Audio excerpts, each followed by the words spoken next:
আজকে কিন্তু সাজগোজ করে চলে আসলাম আমার বোনের বাড়িতে। তোমরা তো জানোই বোনজির বিয়ে, তো আসা মাত্রই কিন্তু এদিকে শুরু হয়ে গেল ফটো উঠানো। তো তোমরা তো জানোই ফটোটাতে আমি খুব ভালোবাসি, আর বোনজির বিয়ে ফটো উঠাবো না তা তো হয় না।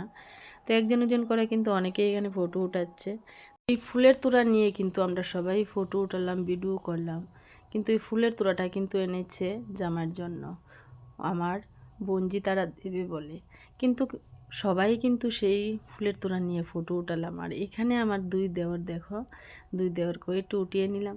এখানে যাদেরকে দেখতে পাচ্ছ সবাই আমার বাবার বাড়ির, আর এখানে আমার দুই ছেলেও আছে, তারপর বৌদি, কাকিমুনি সবাই আমার ফ্যামিলির বাবার বাড়ির।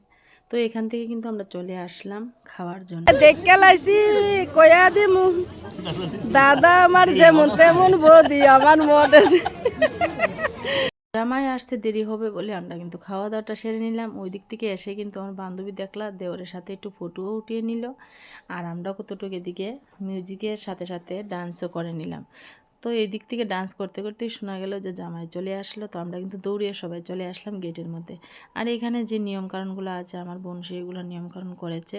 করার পর যা হয় গেটের মধ্যে সবাইকে দেখো স্প্রে দিয়ে কী অবস্থা করেছে। তো যাক, জামাই এখানে নিয়মকানুন শেষ হওয়ার পর কিন্তু বাড়িতে চলে আসলো। আর এখন বসে পড়লো এই যে দানের জায়গাটা, সেই জায়গাতে। এখানে কিছু নিয়ম কারণ আছে, সেগুলো করতে হয়। নতুন জামাইকে বরণ করার আগে আগের জামাইদেরকে বরণ করতে হয়, ওদেরকে দান দুবা দিয়ে তারপর নতুন জামাইকে। তো এখানে কিন্তু নতুন জামাই বসে পড়লো ড্রেস পরে। আমাদের নিয়ম আছে যে ছোট ছেলে নাকি পা ধোয়াতে লাগে, তো সেইটাও নিয়মকানুন করলো। আর এখানে দেখো সবথেকে মানে কষ্টের মুহূর্ত হইলে সেই জায়গাটা, মার কোলের থেকে যখন নিয়ে যায়, এতটা বছর মা লালন পালন করেছে, তো কি করতে হবে, যেটা নিয়ম কারণ সেটা তো করতেই হবে। এখন কিন্তু দেখো মানে 7 পাকে বাঁধা হওয়ার জন্য কিন্তু আমার মেয়েটা চলে গেল কুঞ্জর মধ্যে। তো এখানে আসার পর দেখা গেল যে নিয়ম আছে সেগুলা একে একে করে করে নিল। তারপর কিন্তু 7 পাক দেওয়া শুরু হয়ে গেল, একে একে করে 7 পাক হয়ে গেল। 7 পাকের পর কিন্তু এখানে মালা বদলও হবে। আমাদের যে নিয়মগুলো আছে সেগুলো তো যারা পিসিমা মাসিমা থাকে তারাই বলে দেয়। তো এখানে কিন্তু দেখো 7 পাকও হয়ে গেল, তারপর হবে মালা বদল। এখানে কিন্তু আমি কিছু জায়গা উঠিয়েছি, আমাদের মেয়েরাও কিন্তু খুব সুন্দর করে ডান্স করছে এদিকে বাজনার তালে তালে। তো আমার না খুবই ইচ্ছে করছে, কিন্তু কি করব বলো, আমার মোবাইলটা ধরার কেউ নেই।